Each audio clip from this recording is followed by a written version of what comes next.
చాలామంది అనుకుంటారు ఇన్స్టాగ్రామ్లో చాలామంది ఫాలోవర్స్ ఉంటే వీళ్ళది ట్రస్టెడ్ పేజ్, మనం జెన్యున్గా అన్నీ ఆర్డర్ చేసుకోవచ్చు వస్తాయని.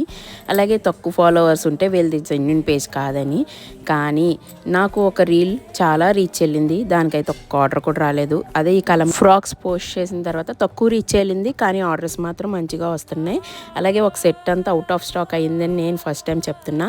సో ఫాలోవర్స్ అనేది ఫేమ్ మాత్రమే. జెన్యున్గా ట్రస్ట్ చేసే వాళ్ళు ఒక 50 మెంబర్స్ 100 మెంబర్స్ ఉన్నా చాలు, మీ స్మాల్ బిజినెస్ అనేది చాలా గ్రో అవుతుంది. సో మనం ట్రస్టెడ్ కస్టమర్స్ని తెచ్చుకోవడం అనేది ఈ స్మాల్ బిజినెస్లో చాలా ఇంపార్టెంట్. అలాగే మనకి కలంకారీ ఫ్రాక్స్ మళ్ళీ ఆర్డర్స్ వచ్చినాయి అండ్ నేను తెలంగాణలో ఉన్నప్పుడు ఆంధ్ర ఆర్డర్స్ వచ్చేవి, ఆంధ్రాలో ఉన్నప్పుడు తెలంగాణ ఆర్డర్స్ వస్తున్నాయి. సో రెండు డిస్పాచ్ చేసి. అలాగే ఈ బ్లాక్ కలంకారీ ఫ్రాక్లో ఓన్లీ ఎం మాత్రమే ఉంది, మిగతా వాటిల్లో అయితే సైజెస్ అవైలబుల్ ఉన్నాయి. మీకు ఎవరికైనా కావాలితే వాట్సాప్ ఆర్ ఇన్స్టాలో డిఎం చేయండి. వీడియో కాల్ ఫెసిలిటీ అవైలబుల్ ఉంది. అలాగే జేఆర్జీ అయితే విజిట్ చేయొచ్చు. ఫాలో అండ్ సపోర్ట్ కూడా చేయండి. బాయ్.